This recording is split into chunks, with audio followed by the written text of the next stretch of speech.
Bom, os países de clima frio, se a gente for analisar as construções vernaculares, eu acho que é sempre bom a gente pegar por esse aspecto, que é onde você tem mais resposta bioclimática. As construções vernaculares em países frios, geralmente elas primam por ter materiais que são isolantes térmicos. Então é muito comum você ver o uso da madeira, que é um material que ela é usada in natura, os troncos, né? Ou então uma construção mista entre madeira e terra, madeira e palha, que são elementos com alta inércia térmica. Isso é muito comum. O grande problema de você ter um inverno muito rigoroso é que a atividade humana produz naturalmente uma quantidade grande de umidade. Se você tem uma superfície que é muito fria, essa superfície vai ocorrer condensação. Essa condensação, se a temperatura for muito baixa, vai congelar. Então você tem, por exemplo, alguns materiais, como é o caso de uma parede sanduíche de madeira, de fibra, de terra, outra de madeira, muitas vezes elas têm que ser refeitas periodicamente, porque esse congelamento, esse gelo-degelo, o gelo, ao se formar, ele expande, ela vai desagregando o material. Isso daí é muito ruim. É o caso, por exemplo, se você for pegar um material moderno, o caso do concreto convencional, que por ele ter naturalmente uma quantidade grande de água, ao sofrer o congelamento, essa água explode o concreto de dentro para fora. É o que acontece, por exemplo, com aquela garrafa que a gente esquece no congelador, aquela garrafa de cerveja ou de refrigerante, no congelador e a garrafa acaba estourando, né? Ao congelar, aumenta de volume e a garrafa não resiste e acaba estourando.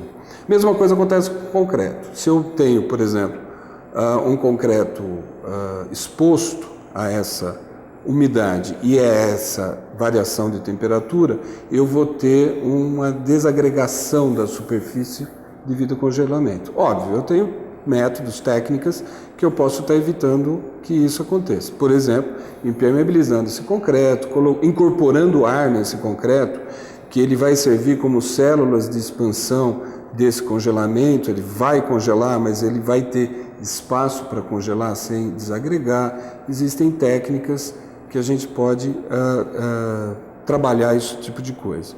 Um outro fato bastante interessante também, que países de clima muito frio, muitas vezes você tem o problema de degelo do solo onde a edificação está sendo construído. Vamos imaginar um país de clima bem frio, onde eu tenho um período do verão, o verão até relativamente quente, mas que o solo, numa certa profundidade, ele se mantém congelado. São países, por exemplo, que ele tem muita dificuldade em termos de agricultura, que você tem problema de semear, problema de tratar o solo, porque o solo se mantém congelado. Quando eu faço um edifício em cima desse solo, a tendência é que o calor do uso desse edifício acaba se transferindo para o solo e o solo acaba degelando. Muitas vezes, este solo é um solo que é muito rico em matéria orgânica. Ele, se descongelado, ele não é um solo firme. E ele acaba por um solo descongelado com um edifício pesado em cima, não um edifício tão grande, mas um edifício comum, uma residência, alguma coisa, dela começar a afundar.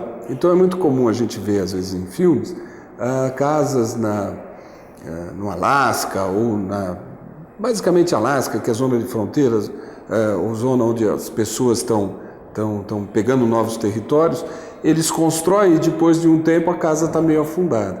Então uma das técnicas, por exemplo, é de você elevar do solo, exatamente, primeiro para você não receber esse frio, né, de você não ter essa perda de calor para o solo, então você tem uma camada, e essa para você não gastar tanto com calefação, mas também para isolar esse contato que você tem, mais quente, para não descongelar o solo. Um outro ponto bastante interessante é que tem a ver com segurança. Eu acho que todo mundo aqui já patinou no gelo, né? Ou pelo menos já viu patinação no gelo. O gelo é uma superfície muito escorregadia. Se você tem, por exemplo, neve caindo, a tendência dessa neve no solo é, com o tempo, ela se compactar, transformar neve em gelo.